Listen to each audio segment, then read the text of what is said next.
Hello friends, this is Neha Tulshan from Crescent Creation on day 5 of Valentine's card series 2016. Today I'm here with a very simple and elegant card. Simple because it's very easy to make with very less products, and elegant because it's beautiful, glittery and all yummy. Yeah, even I feel like having just one bite out of it. Well, I mean, who doesn't like glitter? So here I started with a heavy Nina Solar White A2 size cardstock. I used Distress ink to create my background. For the rainbow background here, I'm using Dusty Concord, Picked Raspberry, Abandoned Coral, Spiced Marmalade, Fossil Amber, Mermaid Lagoon, and preprint Blueprint Sketch Distress inks. Well, yes, this is the only hard job you have to do for this card. Blending the colors in circular motion, using light hands, going back and forth for two colors to mix in properly. And that's it, you're done. As my distress inks were out, I thought why not I create one more background with little less color and more of blues and grays on it. So I created a background using Hickory Smoke, Blueprint Sketch, Mermaid Lagoon and Salty Ocean distress inks. Once I was done inking my background, I brought in the product that gives this background a yummy look. It's the Faber Glass Beads Glitter Gel. Oh yes, just this one product can make a hell lot of difference. It is textured gel that contains clear round beads and glitters in it. So I placed my stencil over my background. I'm using grid 6x6 stencil from Simon Says Stamp. I'm making sure that it's all lined up and using a palette knife. It's a Dina Valley Ranger palette knife. I'm spreading the gel over the background. You do not have to worry about your stencil shifting as this gel is pretty sticky. It looks all white when you spread it over your background, but once it dries opaque.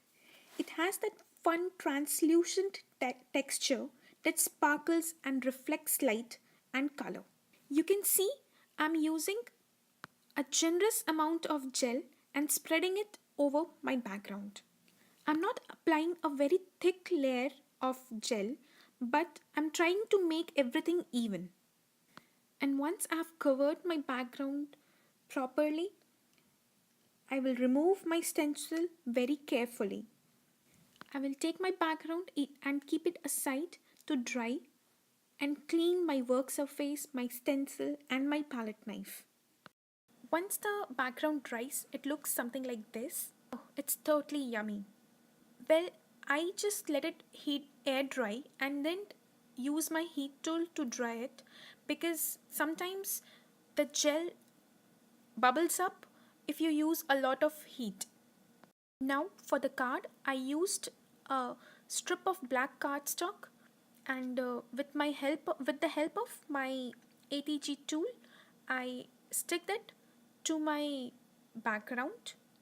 I snip off the excess black cardstock which was hanging on both sides of the background and then stick the whole panel to a top folding A2 size card, white card. Now for the sentiment, I'm using the sentiment from Hello Beautiful stamp set from Simon Says Stamp. I'm gonna heat emboss this sentiment in white. I prepped my surface with the static tool and then inked my stamp with the VersaFine ink and now stamping the sentiment over the black cardstock. I sprinkled white embossing powder and tapped off the excess, and with my heat tool I embossed the sentiment. I trimmed the sentiment panel and made a fishtail at one end, and with the foam tape I am sticking it onto my card. So these are the two cards for today with all glittery background. Thank you for visiting. See you next time.